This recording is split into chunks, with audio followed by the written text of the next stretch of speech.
All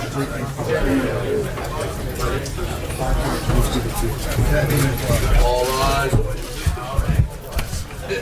What happened?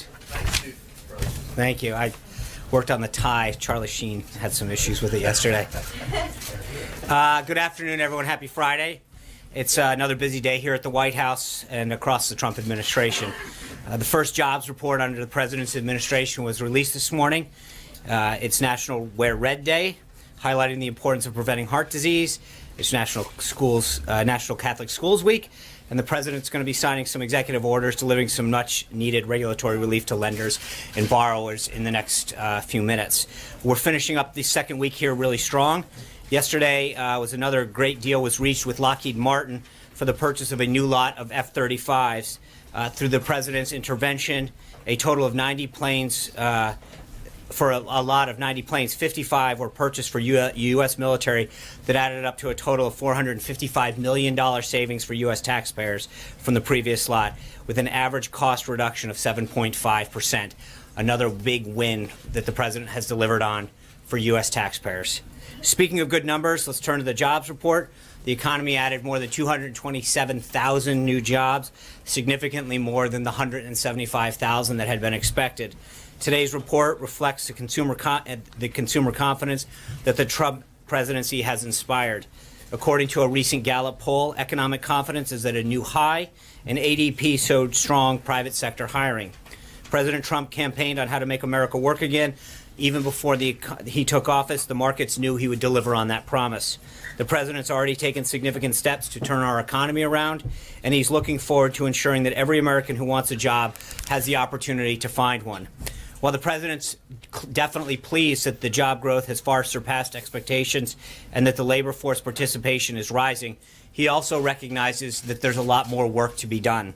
The president has a big and bold agenda to grow the U.S. economy and to create jobs. In just his first 2 weeks in office, he's met with more than 50 business leaders across a vast range of industries. This morning, the president participated in a strategic and policy forum with business leaders from some of our country's most successful companies. The president understands the importance of an open dialogue with fellow business leaders on how to make the nation's economy stronger. His firsthand experience as a successful businessman helps to guide his decisions as president, and he will continue to seek opinions of other job creators while crafting an economic agenda. All of these meetings are focused on one primary goal: providing new and improved employment opportunities for all Americans. We're looking at a full range of policy measures to achieve that goal: regulatory relief, tax and trade reform, empowering women in the workplace, rebuilding America's crumbling infrastructure, and improving our education system. Also today, in pursuit of that goal, the president will be signing 2 executive actions as part of his plan to overhaul our financial and regulatory system. I expect that to happen closer to the 1 o'clock hour. The first is an executive order proposing guideline principles that sets the table for a regulatory system that mitigates risk, encourages growth, and more importantly, protects consumers. The Dodd-Frank Act is a disastrous policy that's hindering our markets, reducing the availability of credit, and crippling our economy's ability to grow and create jobs. It imposed hundreds of new regulations on financial institutions while establishing unaccountable and unconstitutional a new agency that does not adequately protect consumers. Perhaps worst of all, despite all of its overreaching, Dodd-Frank did not address the causes of the financial crisis, something we all know must be done. It did not solve the too big to fail, and we must determine conclusively that the failure of a large bank will never again leave taxpayers on the hook. The presidential memorandum addresses the burdensome government regulations in the Department of Labor's fiduciary rule. The rule is a solution in search of a problem. There are better ways to protect investors, and the Trump administration is taking action to do so. We're directing the Department of Labor to review this rule. The rule's intent may be to have provided retirees and others with better financial advice, but in reality, its effect has been to limit the financial services that are available to them. President Trump does not intend to put unnecessary limits on economic opportunity. The Department of Labor exceeded its authority with this rule, and this is exactly the kind of government regulatory overreach the president was put in office to stop. We desperately need to overhaul how we approach financial regulation. The president is taking action to protect American taxpayers and get people back to work. Moving on, We announced earlier in this week that we would be taking steps to address Iran's recent actions. Today, the U.S. sanctioned 25 individuals and entities that provide support to Iran's ballistic missile program and the Islamic Revolutionary Quds Force. These designations are in response to Iran's ongoing ballistic missile program, including its ballistic missile test on January 29, 2017, as well as Iran's continued support for terrorism. We've taken these actions today after careful consideration and will continue to respond with appropriate action. These designations mark yet another stop in our continued effort to aggressively target Iran's ballistic missile program and terrorism-related activities. Over at the Department of Defense, Secretary Mattis is on a final day of a two-day trip through Asia. He visited Korea yesterday and Japan today, returning to Washington tomorrow. Secretary Mattis' visit emphasizes the priority President Trump places on the Asia-Pacific and on strengthening the U.S. Republic of Korea alliance in the face of a growing North Korea nuclear and ballistic missile threat. In the Senate, the President now has 11 cabinet nominees waiting a full Senate vote on their confirmations. We look forward to welcoming these individuals into the administration. Regarding the weekend's plans, the President will debut his second weekly Facebook Live event this evening at 5 o'clock. You can expect him to recap another week of action on behalf of the American people. He'll also comment on his selection of Judge Neil Gorsuch to be the next Associate Judge of the Supreme Court. And while recognizing Black History Month, he will discuss his vision to deliver more opportunity and safety for the African-American community. One more note of this week's address. The lead-in to the President's remark on Facebook Live will feature some of the incredible artwork throughout the White House that was created by African-American artists. So you definitely don't want to miss this. As I mentioned previously, this weekend, the President will be shifting the operation of the White House down to the Winter White House at Mar-a-Lago. While in Florida, he'll hold meetings and calls with advisors and staff to plan for another big week of action on behalf of the American people. We'll provide readouts of these as they occur.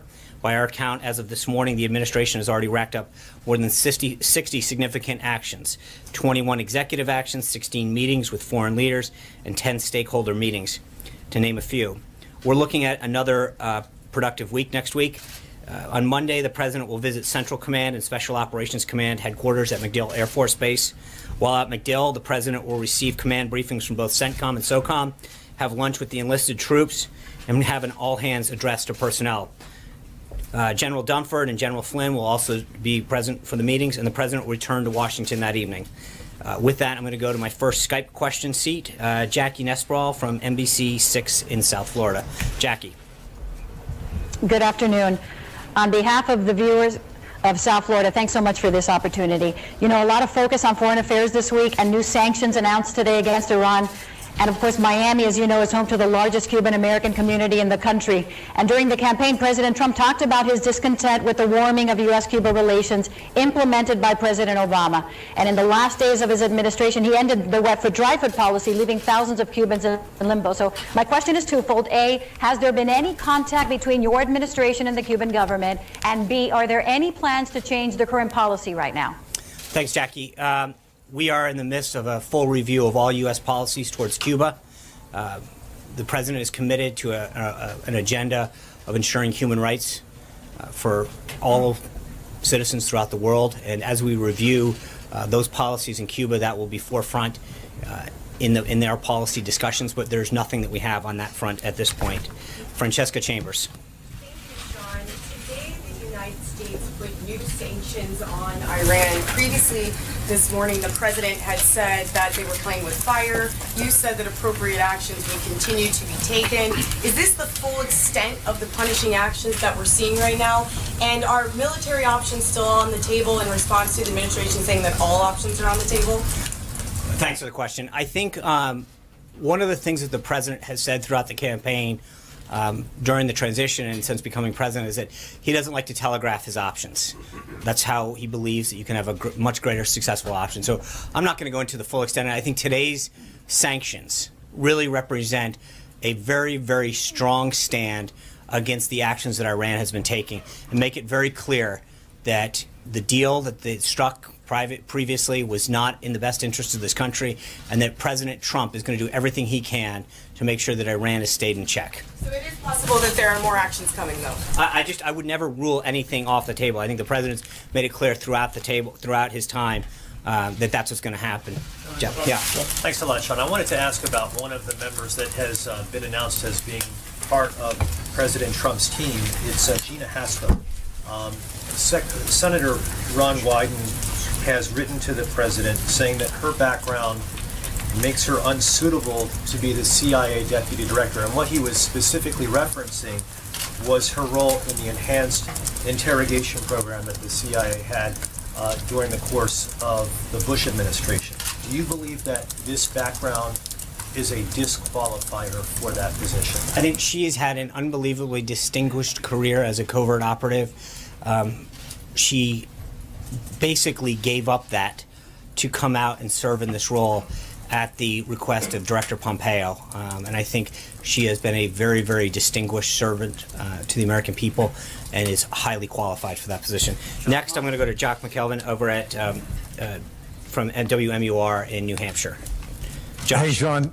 Sean, thanks for taking the question. I know you're looking forward to the Patriots coming down in a couple of months. A lot of people up here hoping that happens as well. Getting to business, though, for more than 2 years, the #1 public health and safety threat facing the state is the heroin and opioid crisis. During the campaign, the president promised to be swift and aggressive when it came to this problem, stopping the flow of drugs coming across the border.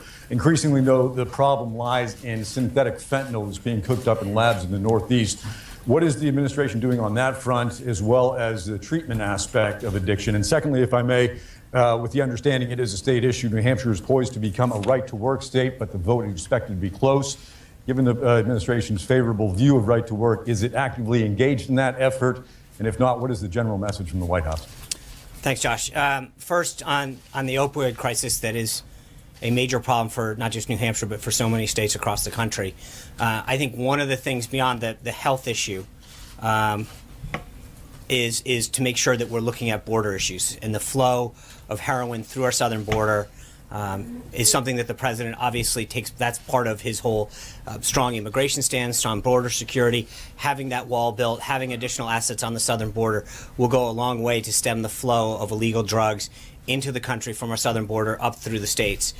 It was obviously, as you mentioned, a big issue that he made in New Hampshire throughout the primary and continued so in the campaign. And that's going to be something that as soon as Tom Price and others are confirmed throughout the department, this has got a health component to it. It's got a border issue to it.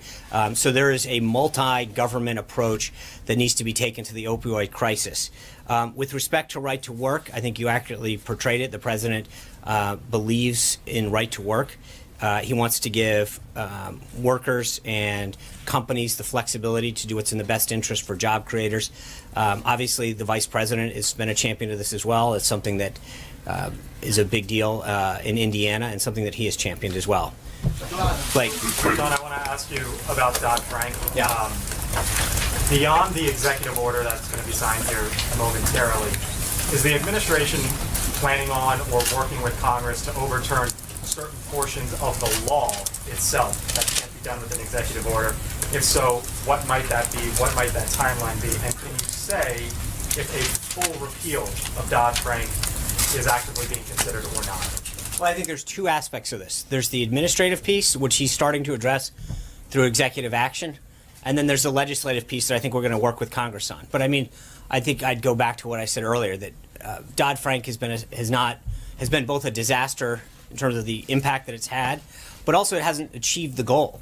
And I think that there's no question that the president talked about this extensively, the impact that it's had, and it's not an either or. It's frankly just not doing what it set out to do. And so I think we're going to continue not just to act through administrative action, but through working with Congress and figure out a legislative fix. Major Garrett. Sean, the meeting with the Australian ambassador here yesterday was Chief of Staff Priebus and Steve Bannon. Can you describe what that meeting was about, and did the administration make a commitment, which we heard from the State Department yesterday, that in fact all of those subject to the Obama administration agreement are still possible refugee resettlers, just with extreme vetting or some sort of process? What was communicated? And on the Iran sanctions, Adam Zubin is the acting Treasury Secretary. He was, of course, in charge of sanctions at the Treasury Department before.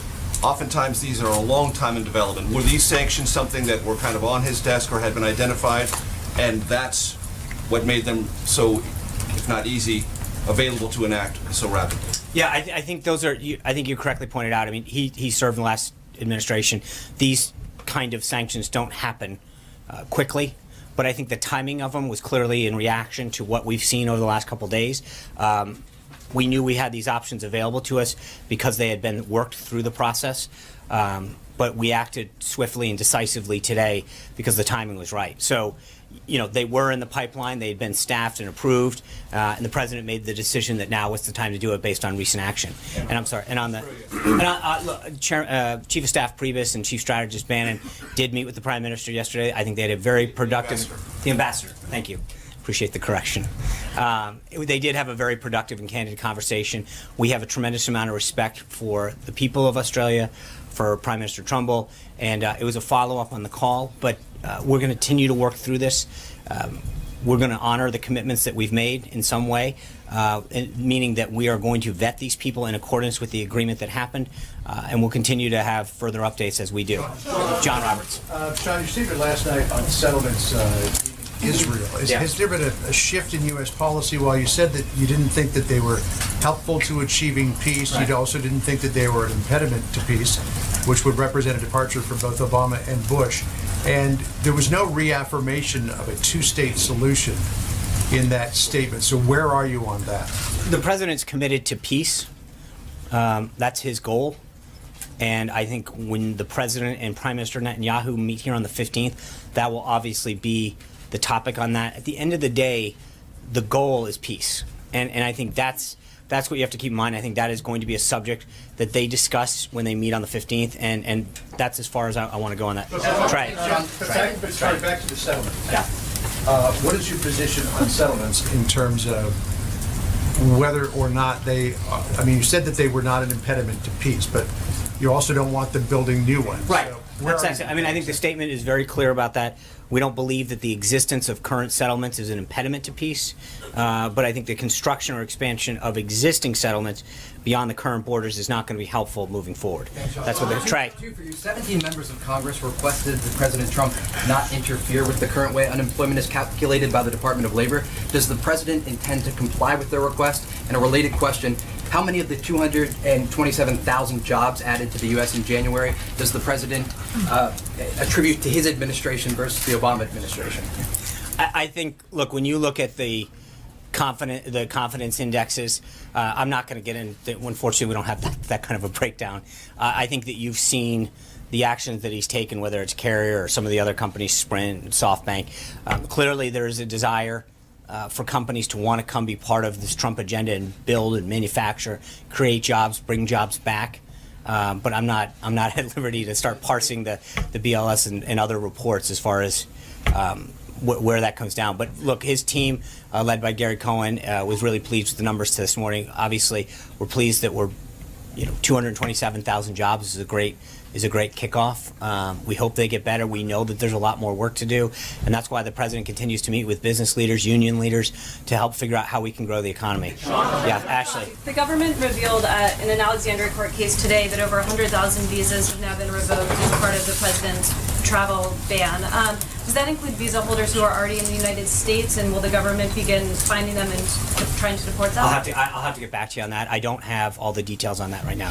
Yeah. 6 hours ago, the president tweeted that professional anarchists, thugs, and paid protesters are proving the point of millions of people who voted to make America great again. Does the administration have any intention of investigating the groups who have been rioting at conservative or pro-Trump events? Well, I think we know who they are. I don't know that we need to do an investigation. Yeah. Has the president seen the letter sent from Senator McCain yesterday? And if so, is he looking into arming the Ukrainians? I don't know. I'll have to get back to you on that. Yeah. Charlie. Ambassador Nikki Haley came out with a strong statement on Russia yesterday. Does the administration have plans to keep the sanctions against Russia in place, or do they have any intention of adding more sanctions?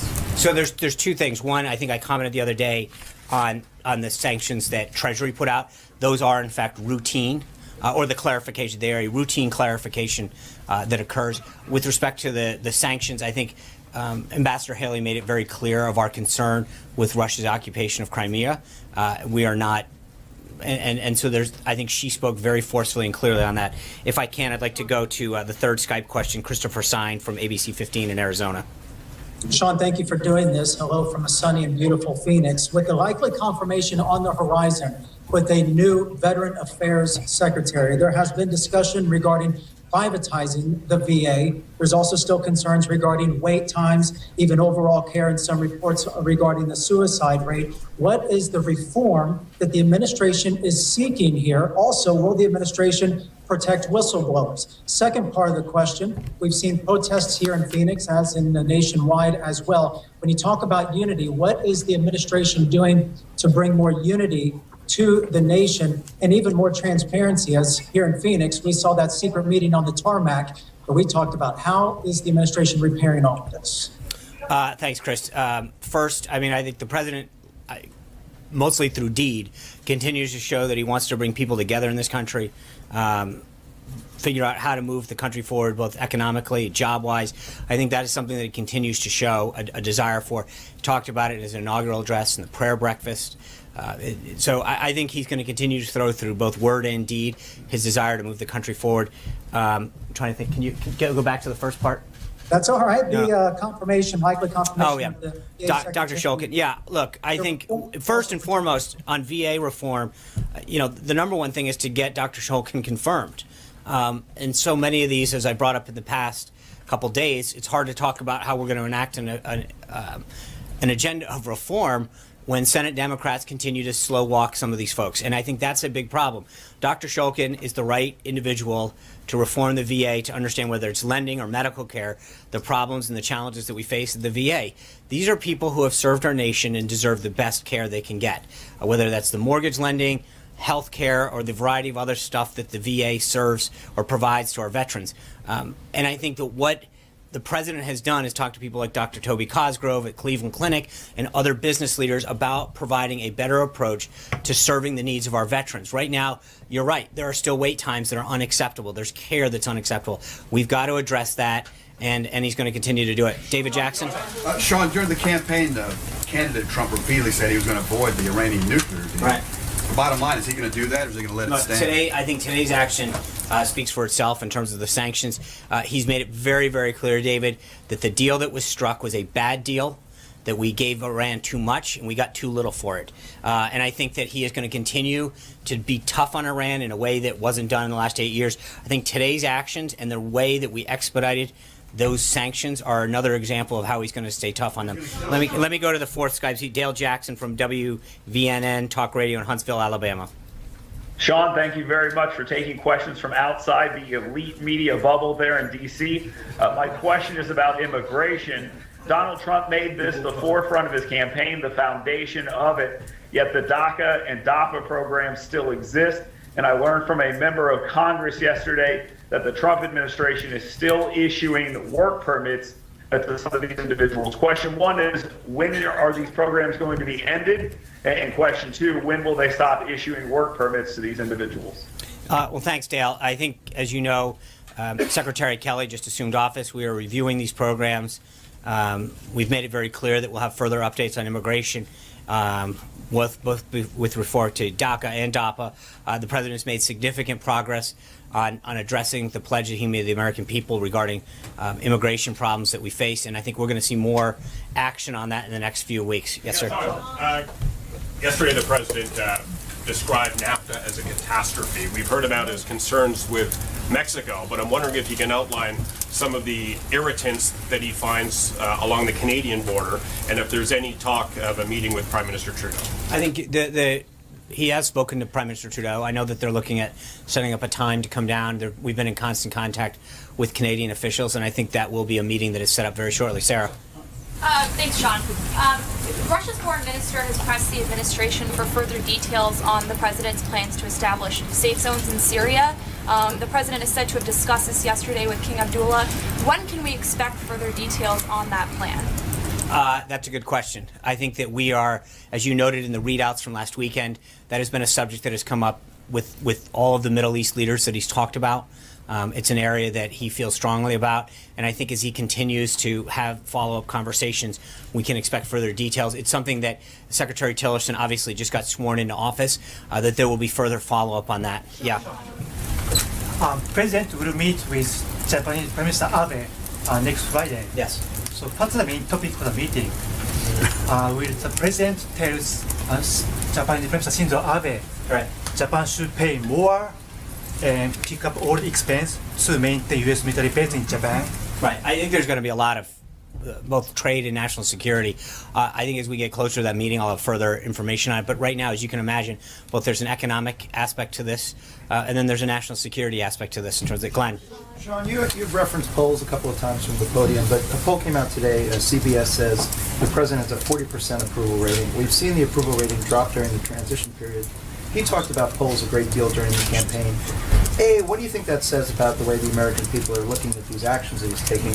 And B, what do you think it says about his pledge to unite the country on the eve of his election? I think there's also a Rasmussen poll that showed he had a 51% approval rating. You had an Ipsos Reuters poll the other day that showed, and again, I don't have it handy, but a majority of people, approve. Hold on, I understand that, and I think that as the president's policies continue to get enacted, for all the hysteria regarding his efforts to protect the country on those 7 countries where we didn't have the proper vetting in place to ensure that the American people were safe. What we did have was a very high response from the American people in support of that. His policies continue to do it. The president understands this is a marathon, not a sprint. As he continues to get people back to work, protect this country, I think the poll numbers will act in accord. Jeff. Sean, you mentioned the Consumer Financial Protection Bureau. Does the administration intend to keep Richard Cordray as the head of that agency? I don't have a staff announcement on the CBFPB right now, but we'll see where we go. You criticize the Bureau broadly, but you want to see it stay in place. I think we'll have further updates on that. That's an area that we need to work with Congress on. April. Okay, Sean, 2 things. One, you said something about President Trump talking on the Facebook Live, whatever he's doing, the address, that he was going to talk about Black History Month and issues pertaining to the African American community. When you first came, a couple days into the administration, I asked you about the agenda, the black agenda that he had possibly formulated, or was formulating as he came out maybe the day before with the issue of Chicago, or the day after, something around that time, Chicago and sending the feds in if it doesn't change. Has he now formulated a plan to deal with the black community, not just with issues of law and order? What is that? He had a meeting with African American leaders the other day in the Roosevelt Room. I think part of this is, to your point, isn't just law and order. It's jobs, it's education, it's healthcare, small business lending. There's a lot that goes along with that agenda, and I think part of these business meetings they have are about hiring and small business and job creation. All of those issues, I think, are at the forefront of small business or that community. So it's not just a single thing. I think that there's a lot, whether it's crime and law and order, and education, healthcare, small business, job creation, that impacts that entire segment of the population, that whether they're living in a rural part of the country or an inner city, and I think that's what he's really focused on right now. I'm not finished. He's not formulating. He's now formulating the agenda. Absolutely. Okay. So the second question, CBE. What's on the table for that? We're not getting it. I have nothing to announce on that Okay, right now. But I know you have nothing to announce. But people are concerned. I understand people. I understand. We've heard a lot of rumors about what may or may not. When we have something to announce on that, we will do it. But I don't think it should be any surprise that the president, when it comes to rooting out radical Islamic terrorism, which is what that initially was supposed to be focused on, he is going to make sure that that is a major focus of his keeping this country safe. And so I don't have anything further for you on that. What about excluding people? There are reports about excluding April, there are white reports. supremacists I don't have from- anything for you. So I just said I don't have anything for you, but I will be very clear that this president's commitment to rooting out radical Islamic terrorism is something that is at the forefront of his agenda. And I know that there's been a lot of reports about where that program or that effort is going to lie. Is there going to be any kind of target on issues? I have nothing of white else. Thank you, April. Cecilia. Thank you. The president's been using some tough language on Iran playing with fire. Should Americans be ready for the possibility of military action with Iran? Is that on the table? Look, I've said this before. The president's been very clear. He doesn't take options off the table, but he understands the impact of something like that. The sanctions today, I think, are going to be very, very strong and impactful. And I hope that Iran realizes that after the provocative measures that they've taken, that they understand that this president, this administration is not going to sit back, take it lightly. John Gizzi. Thank you, Sean. On Monday, several published reports say that it will be a tie in the Senate on the confirmation of Betsy DeVos to be Secretary of Education, and Mike Pence will have to cast an historic tie-breaking vote as Vice President. Should we be watching for any surprises? Has the Congressional Affairs Office perhaps gotten one more vote from the no camp into the yes, or do you expect the Vice President to be on hand to confirm? Well, look, I would say this. Betsy DeVos, as I mentioned before, is an unbelievable champion of education, for children, for teachers, for parents. I hope that vote gets 60, 70 votes. She is an unbelievable, remarkable woman who has fought very hard to improve our nation's education system and to make sure that schools are serving children. And I think that we're going to make sure we do everything we can, and we feel 100% confident that she will be confirmed Monday night and be the next Secretary of Education. Thank you, guys. Have a great weekend. The President's about to sign executive orders. I hope you all have a great weekend. To those of you who can't travel down to Florida, we'll be gaggling on the plane on Monday. Thank you. Have a great weekend. Better time if you stayed around a little longer, brother.